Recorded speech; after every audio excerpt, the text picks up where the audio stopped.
Happy Monday, beautiful people. Mondays often feel like Sundays to me because it's been such a long week and it's almost midnight. And I think it's actually already midnight. And this is Monday's video, not Tuesdays.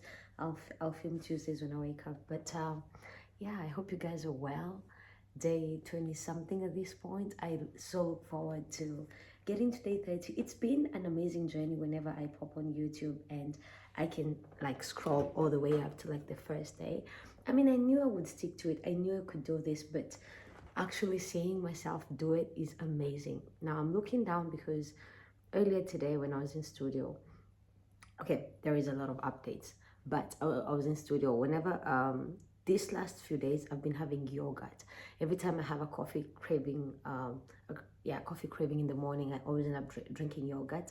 And so I went to open my yogurt and the foil just cut my finger, and so I'm looking because I just took the band off and now my nail looks super weird. Yeah. All right, but yeah, I'm doing okay. I got home around 4 p.m. today. I was I went to the market earlier on, wanted to get some suits for some clients, and I got home at 4 p.m. I was so tired, being awake from 4 in the morning. By the time I got home, I just, literally washed off my makeup and I was like, let me just lie on the couch for about 30 minutes because, my back's killing me. Yo, I woke up like 4 hours later. This is why I don't take naps. I love naps, but they just don't fully work for me, which is really interesting. But yeah, it was a very interesting day. I was feeling very unmotivated, but then I thought, maybe if I get some work done, I'll feel better. I didn't feel better, but I did get something done. And I think that is something I'm learning continuously, that the more you do the thing, whether you feel like it or not, whether you feel better or not is irrelevant, even though today that was the goal. I was just trying to feel better, so I worked more, but it didn't fix it. And, sometimes you just gotta sit and feel how you feel. And yeah, so today I'm falling asleep, guys. I am never up at midnight. I sleep at like 8 or 9 or 10. No, 9:30 is the latest, almost days, okay, on a good day. But yeah, I really wanted to do this video. And yeah, what was I saying? I'm okay. Just very sleepy and my eyes hurt. Let me sit down comfortably. Let's do this. Yeah, so whether you feel good or not is irrelevant. The whole point is you do the thing that you don't feel like doing, and by getting it done, you're one step closer to your goal. Again, whether you feel excited or not, that shouldn't be that should not be the end goal. The end goal is getting to where you want to get, if that is even a thing, the end goal. I don't think I have an end goal for my business. I do know the direction I want to head in, but at the same time, having an end goal, the term end goal feels to me like putting a cap on where I want to get. But when I say I do have a direction in which I want to head, then that just kind of points like flags, like green flags on the way for me. So when I get there, it's like a point to, mark that milestone. I'm like, oh yeah, we got here, so we're making progress, we're in the right direction. But what's the end goal for the business? I mean, I love what I do. I love what I do. And so the idea of retiring from it one day, I don't know yet, but it's still fairly new, so maybe I'll change my mind. But yeah, the goal is to, I heard my amazing coach Lisa say this, and by the way, if you ever get to watch this, happy birthday, Lisa.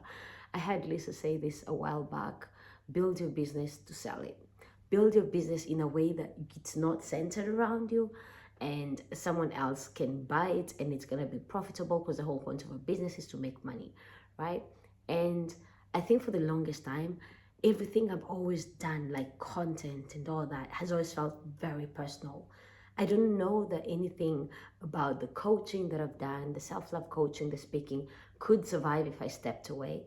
And now when she said that, it was, I think, last month or the month before, she was like, it was last month, build your business to sell it. Like, you don't have to sell it, but if you ever did, it would survive without you. So do not name your business after yourself, because if, it's very hard to have a Phoebe's company without Phoebe in it, At the same time, if the goal is to really grow and scale a lot, then you're gonna have people running the company for you. You're gonna have, maybe at some point you might hire a CEO and all of these things.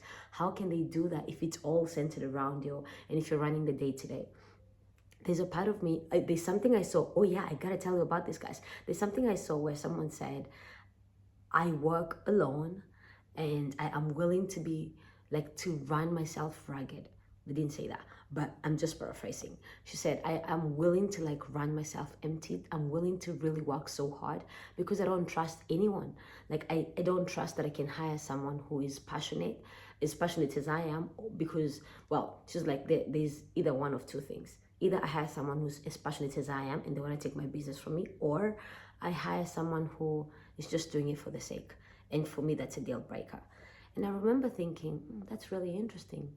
Because for me, right now with a fairly new company, I keep wearing a wig for the whole day. So I find myself doing this because I can still feel the hair on my face. That is so funny. Okay. For me, even though my company is fairly new, I feel that I love the idea of working with people, and it does scare me, yes, but that wouldn't stop me, because at the same time, I cannot be everywhere at the same time handling everything. So if hiring help means I gotta train someone or let them do it their way but still deliver results, then I'll do it. No matter how uncomfortable it makes me feel, because I am very passionate about my business, but I don't think I am as attached to it as I was previously with my self-love coaching and speaking, because that felt way too personal. And now when I was starting this fashion business, the question was, how do I want to run it? And I'm still figuring it out. I think I've shared with you guys that I'm still mapping out the strategy, and I am a planner, okay? I will get ready to get ready to get ready to get ready. And that is why I have notes upon notes upon notes of stuff. Well, this is different stuff, but like this is, I think my thesis, my master's, this is personal development. This is, I think, speaking and a whole bunch of stuff. Anyway, done a lot of work on myself in the last 5-6 years. But the point is, I will hire, well, yeah, I'm a planner. Yeah, that's what I was saying. Still getting used to talking about the same thing at the same time. It's so hard, guys. My mind is thinking about 99 different things at the same time.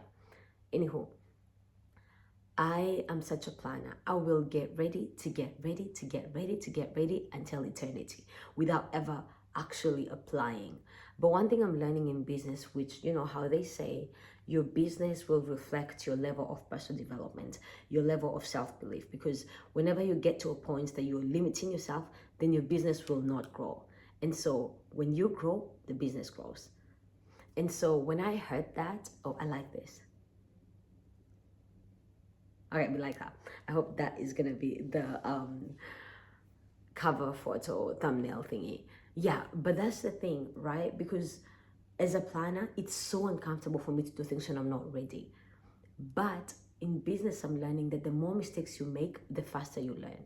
I heard someone say, I don't remember who that was or when that was or where that was. Someone said, the reason I'm so successful is because I fail far more than anybody else I know. Like the goal, whenever I wake up every morning, I'm like, how can I fail today? Because if I fail, then I'm closer to the results. And I was like, so failure is the best teacher. That makes a lot of sense. Now, when you fail, I think you feel the pain so much.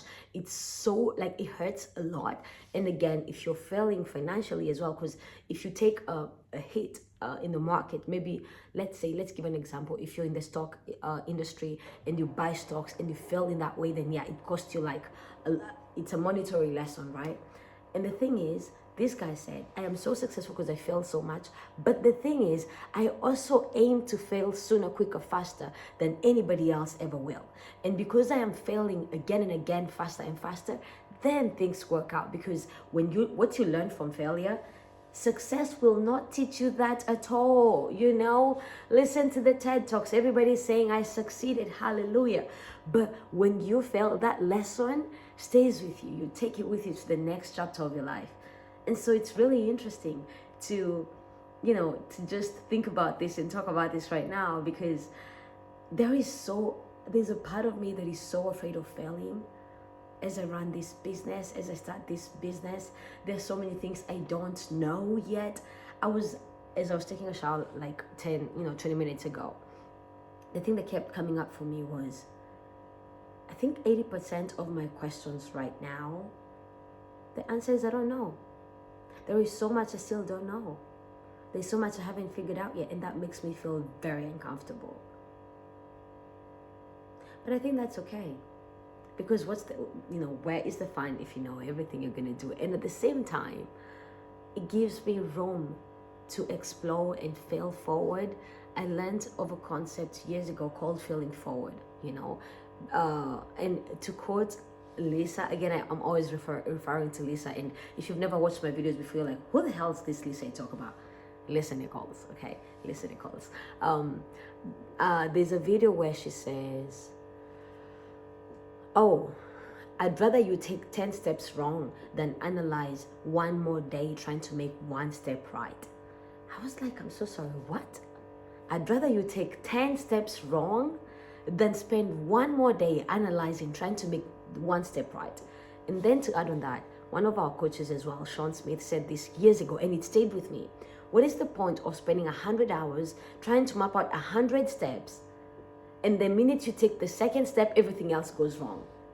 You see, when you take one wrong step, then you have to adjust the plan. So instead of spending 100 hours overanalyzing, where are my overthinkers? By show of hand, I see you.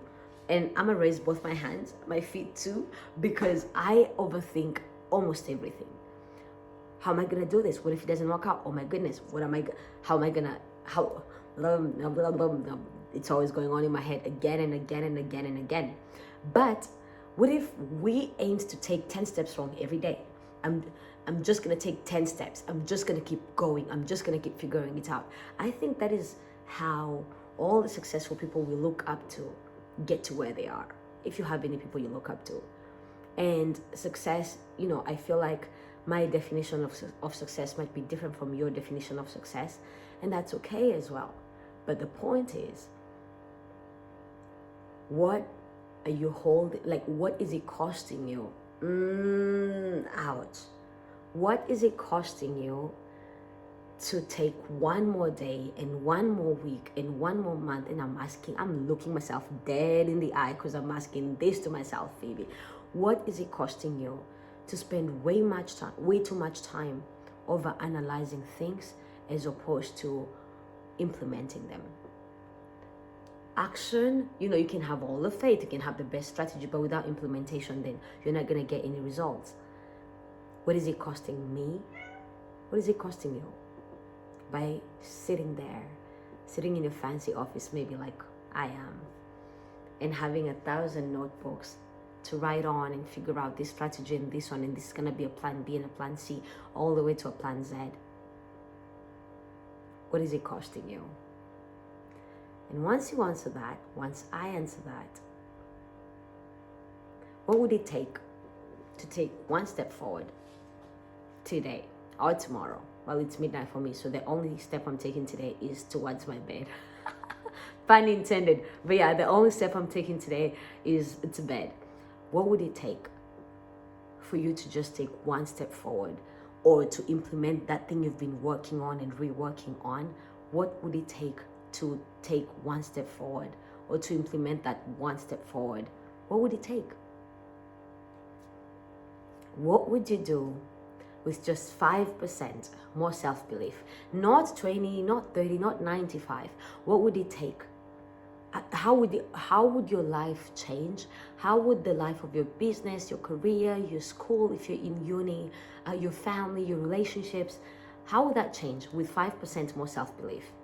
If you showed up as all of who you are, and if you showed up and actually took action, what would it take? So when the cost outweighs the fear, then you're able to show up. For me, it's costing me peace. Ooh. Ouch. It's costing me proper rest, because I'm always in my head about so much, and that is costing me optimum rest. And so when I'm awake, I feel like I'm half awake because my mind has been going on and on and on and on. Hi, Trixie. It's costing me peace. It's costing me optimum rest. And more than that, it's affecting how I'm running my business, because a simple response of like a yes or a no It's taking me forever to just say yes or no. I overthink and overthink and overthink, and I'm working on it. Again, these videos are not to like put shame on anything. In fact, it's an invitation to unhook all shackles of blame and shame and guilt and regret and any anger you might have towards yourself or towards other people. Just be all of who you are, because all of who you are is enough. You are enough as you are, exactly as you are, exactly where you are. Now, as always, I gotta go to bed soon, so as always, I see you. Yes, you. I believe in you, and if no one has told you lately, I love you. Mwah. Have a really good night or day or whenever it is you see this. And we'll see you guys tomorrow, same place. Probably not same time. I want to do this earlier. And yeah, day 20 is something done. Mwah, mwah. Good job, me. Mwah. Alrighty. Bye, guys.